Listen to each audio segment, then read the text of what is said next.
Top of the hour, I'm Dana Bash in Washington, and we begin with the worst Christmas Eve ever for the Dow and S&P.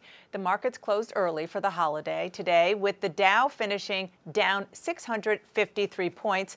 And as markets made this history, making fall, the Republicans and Democrats, they're deadlocked here in Washington, unable to end the partial government shutdown that's now in day 3.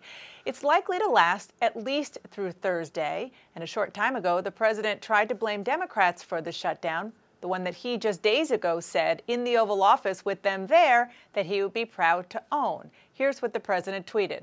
"I'm all alone, poor me, in the White House waiting for the Democrats to come back and make a deal on desperately needed border security."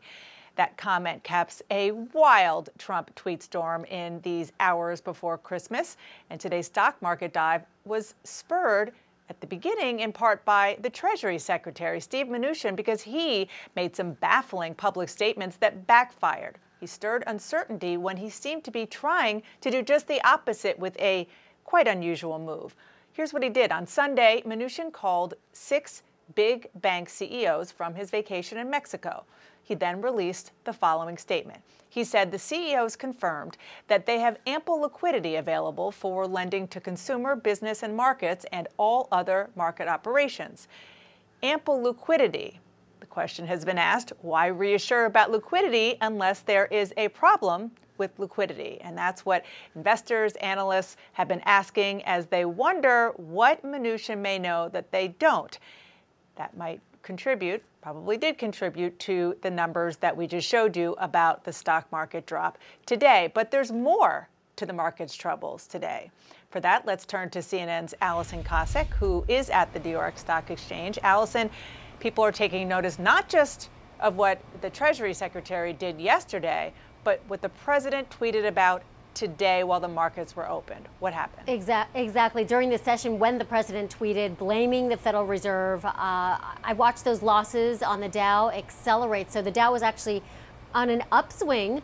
But then when that tweet came in around 10:45, it then went on a downward decline until the closing bell at 1 p.m. because we have a holiday shortened session today. Now, for months, Trump has been complaining about the Fed. He's been using Fed Chief Jay Powell as kind of as a piñata for the market meltdown. But his latest public complaint really made the shortened trading session anything but sweet. Now, it's not just Trump who's unnerving the markets. Treasury Secretary Steve Mnuchin's phone calls to those big banks over the weekend, they weren't interpreted as a market-friendly move on Mnuchin's part. A source familiar with the calls tells CNN that the CEOs were baffled, that the call came out of nowhere, with Mnuchin asking about whether there were any liquidity issues with these banks. For the record, the bank said no.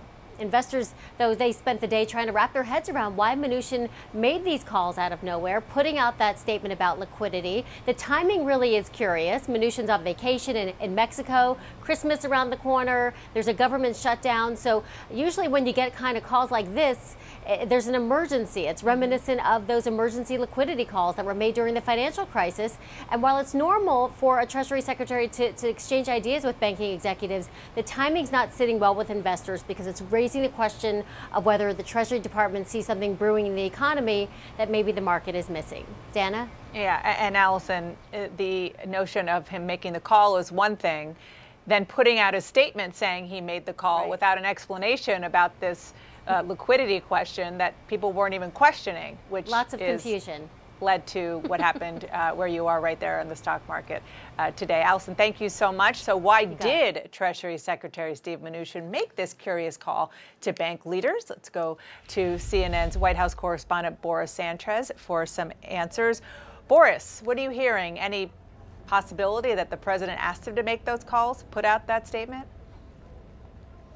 No clarity on that just yet, Dana, but what is clear and what we've heard from sources is that the president is frustrated with the economy and specifically with his Treasury Secretary, Steve Mnuchin.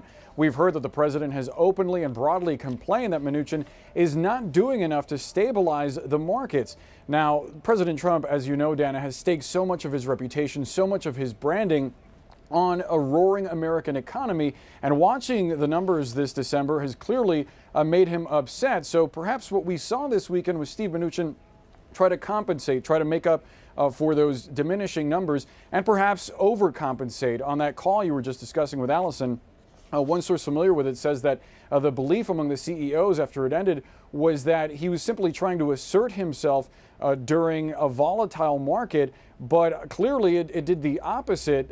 Mnuchin on vacation, apparently trying to seem engaged as the downfall in the stock market continues. The question, of course, is how will the president respond to this? Today you saw him blame the Fed. It's unclear that he is going to look at what one CEO apparently on this call mentioned, which is the turmoil here in Washington. Questions about this shutdown, how long it is going to last, and questions about the president's approach to his Fed chair, Jay Powell. That continues to linger, and clearly it is affecting markets. I should note the president also tweeted that he is here at the White House alone, saying, "Poor me," as he awaits for Democrats to return on Thursday to continue a conversation about how to reopen the government. Dana.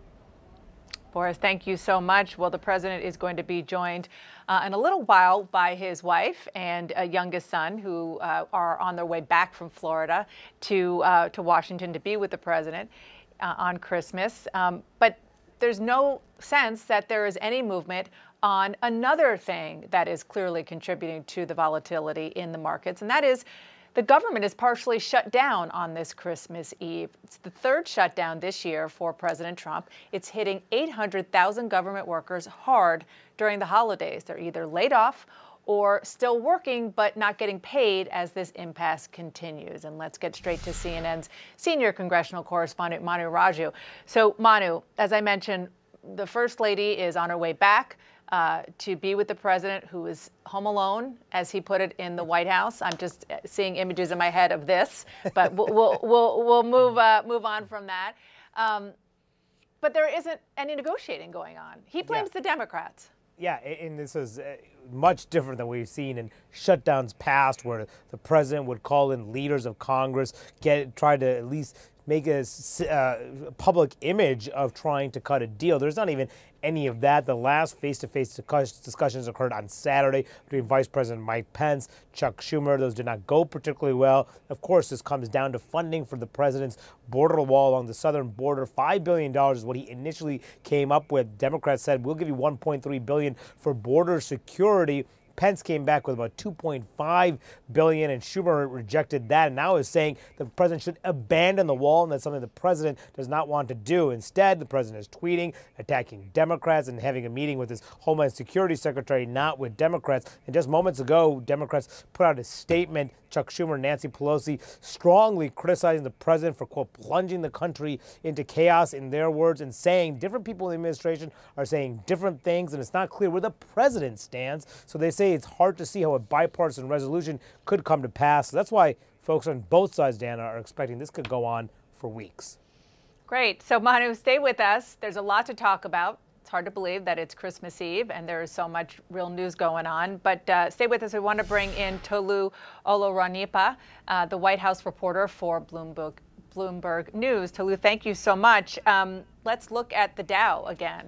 The drop was precipitous after the president tweeted slamming the Fed. You see there what happened. This is today. And you see that point where the president was making the analogy to a golfer and saying the Fed is like somebody who doesn't know how to putt. Tolu, your publication follows the markets and you also follow politics. So put those two together and explain how the reaction came down today.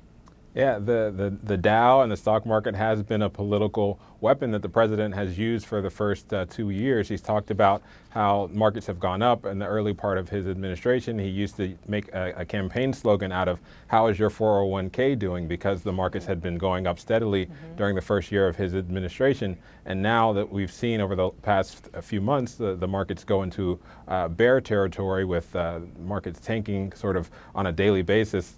Today's 650-point drop becoming almost normalized because we've seen so many cascading falls in the Dow over the past couple of weeks. It's not something the president can brag about anymore. That's part of the reason why you've seen Treasury Secretary Steve Mnuchin try to calm the markets, that backfiring. The president not being too happy with his Treasury Secretary, not being happy with his choice for the Fed chair, Jay Powell. This is not somebody he inherited. This is his own personal choice that was selected earlier last year by this president. And now he's upset at his Fed chairman. So the president is looking for people to blame because the markets are not doing so well right now, and he doesn't have that political weapon, that political slogan that he can take to voters and say, I'm a businessman who was elected, and now I am putting more money in your pocket through your 401k and through your investments. So that's part of the reason the president is so frustrated.